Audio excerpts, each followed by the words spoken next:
Van Show, Van Show. He's a monster on a mission to talk to lots of folks. Van Show, Van Show. Hey everybody, it's the Van Show! Yay! And hot diggity dog, do we have a show for you today. We have the one and only coming back to us, Angela Dominguez. Say hello, Angela. Hi. Oh my goodness, we're so stoked to have you. This is your second time on the show. That's right. It's been a while. It has. It's been almost 10 years, I think. It has. That's crazy. Right? Oh my goodness. Now, I'm sure a lot has happened in the past 10 years. Some things have happened. A few things. Yeah. Yeah. So let's do some catching up, because I mean we know how you became an artist. We talked about that last time. So we want to see what has happened to Angela since 2015. So let's roll the clock back a little bit. Let's see. Now that we talked about your book. Was it Marta, Big and Small? That's right. We talked about that picture book. Right. Now what have you done since then? I imagine maybe a book or two. Yeah, I've worked on a few books. I've done some picture books. Yeah? I've done middle grade novels, Whoa. an entire series of those. Really now? And now I'm working on a graphic novel series. Oh my goodness. Okay, so let's talk about that middle grade series. What's that called? Stella Diaz. So the first one was Stella Diaz is Something to Say. Yeah. And then I wrote 4 other ones. And the last one was Stella Diaz Leaps to the Future. And that's all about a 9-year-old girl who turns 10. And she's a little shy, and she finds her voice, and she finds she has something to say. So how did Stella Diaz get her start? Where did she come from? Well, I was trying to write a picture book about a girl with curly hair. I have straight hair, and I always wanted big, puffy, curly hair. And I wrote about her at an aquarium. It didn't really work as a picture book, and I worked on it for 1 year. Then I started working on it as a longer book. I met an editor, and she had set out to be 3 times longer. And then I had to work on that for a while longer. And then the first book came out, and people liked it. And then I got to make 4 more. So okay, so let's I want to hear about this story, like that 1 year in. Yeah. You've been working on it as a picture book. Mm-hmm. What did that transition look like? How did that go? Well, what happened is it got rejected. And I started reading these chapter books, and I thought, wow, that's so fun, this like type of telling story. And I also thought, okay, people didn't understand why Stella was shy in the picture book. If I used more words, I could explain who she is, why she is the way she is, and I used a lot of my own personal experiences to tell her story too. So you never intended to write a middle grade book, at least not at this moment. No, not at that moment. That moment I was just thinking I was going to do picture books. I always secretly kind of wanted to make them, but I didn't know I was like capable of making it. Really? I mean, you were a published author and you felt like you weren't capable of writing that type of book? Well, I mean, a novel is so many more words. A picture book is sometimes just like 50 words or maybe like 800 words. Stella is 25,000 words. Wow. So learning to write that type of book was intimidating, but you just kind of do 1 page at a time and keep doing it for a long time. Yeah, but I mean, taking that first step is scary. Yeah, it's really scary. What was there something that you can remember that like really pushed you over there to like really get going? I think 2 things. One thing was just once I wrote that first page, I was like, oh, I'm having fun with this. Let's see where I can go with it. And then my editor saying 3 times the length, and I was like, okay, Connie, whatever you want to do, I'll do it. So somebody you trust challenged you to do something you didn't think you could do, but since they thought you could do it, it was like, well, I mean, one person thinks I can do this, maybe I'll convince myself, and that's all it took, was like just taking that first step to see, oh, heck, I could totally do this. Yeah, you never know unless you try. And it's always good to do things that are a little scary.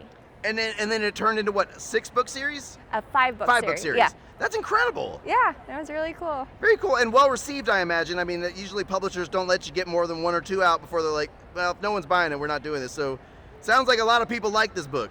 Yeah, the first one was a huge hit. It was a global read out loud. It won an award. How exciting. Got star review. So it was really exciting, that first book, and then it was able to do more. So you said global read aloud. I'm not familiar with that. That's really cool thing that happens. There's a small list of books every year that gets selected, and classrooms across the entire world will read this one book together. So I got to do Zooms with different countries. I What? did weekly questions from kids all over the world. It was just a really exciting experience, and it lasts about 6 weeks. Now you now have a graphic novel series you're working on. Yes. Gabby Torres Gets a Billion Followers is the first book, and it's a spin-off of the Stella Diaz series. Oh, okay. So this is a character from the Stella Diaz books. Yes, we meet her in book 5. So she's like Stella's mega fan. She's obsessed with her. She's a little bit younger, and she's also the complete opposite of Stella. Gabby is very confident and outgoing. She's a little mischievous. So just fun to do a character who's still in this world, but a little different. Now, is this a parallel story or is it like a sequel story? Like, does this happen after the events of Stella? Yes, so it's after. And Stella is in middle school, and Gabby is in 4th grade, and she's 9 years old. Okay, so Stella's moved on. Yes. Now Gabby's solo. Exactly. Gotcha. But they're still part of the same club that cares about the oceans, and they want to make a difference. I love this. Now, are you author and illustrator of this book? I am. It's Whoa. a lot of work. I imagine so. I mean, you're doing 2 jobs. I hope you're getting paid twice. It's good. Okay, good. We want to make sure we're getting compensated for our work. Right. I mean, that's the point, right? Like, I mean, like, you want to support yourself with the thing you love to do. Yes. And that's what being an artist and author and, you know, all of these things it's all about. Right, and I feel very lucky that I get to do this as my job every day, full-time job. Well, I mean, we've discussed this in other shows, but like, luck is 90% preparation. Like, you know, you say lucky, and you're right. I mean, there is a bit of that, but you wouldn't have gotten there if you wouldn't have put in the work to train as an artist, to reading books, train as an author, you know, put in all the years of experience to put yourself in a position where that luck could come to you. That's right. I mean, it is so much about hard work and practice and making mistakes and getting better and learning from them, and, you know, having a great community of people that cheer you on when you're working. That's so cool. So to get into the characters a little bit, now, you've explained a little bit that Gabby's kind of a Stella super fan. Yes. But so, like, narratively, like, how does this book differ from the Stella series? Like, I know the voice is obviously different because it's a different character, but what part of you are you expressing with this that you weren't expressing in Stella? Well, Stella represents to me who I was when I was in elementary school in public. Very shy, reserved, struggled a little bit with language. Gabby is uber confident, a little mischievous, well, really mischievous, and silly, and that's who I am with my friends and family. So I get to show this other side of myself that I might not necessarily show in public, but I will definitely whisper to someone and say like a snide remark or something like that.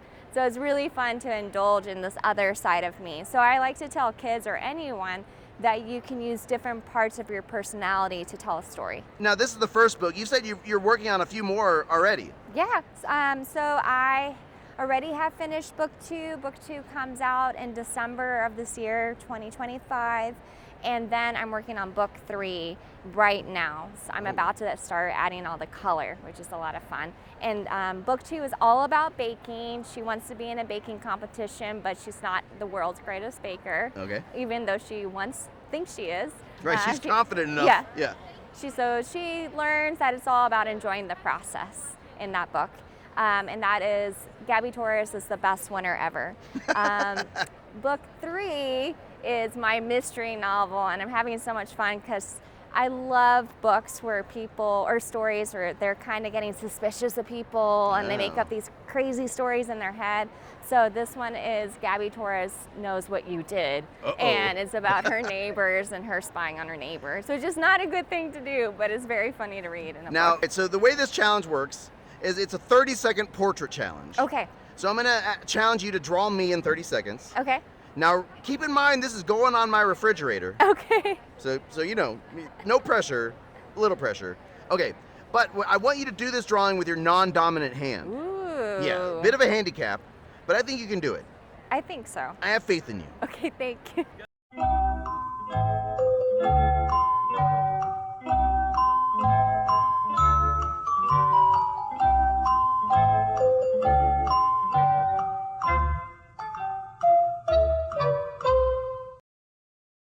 Oh my goodness. This has been so much fun. Thank you for coming on the show. Oh, thank you for having me. It's good to see you again. Oh, wait. Can you sign that for me? Like I said, it's going on my fridge. Yes, you want it the left hand or the right hand? Oh, you can sign with your right hand. That's Okay. okay. Or your dominant hand. I don't know what handed you are. There you go. Thank you. Mhm. Goodbye. Bye.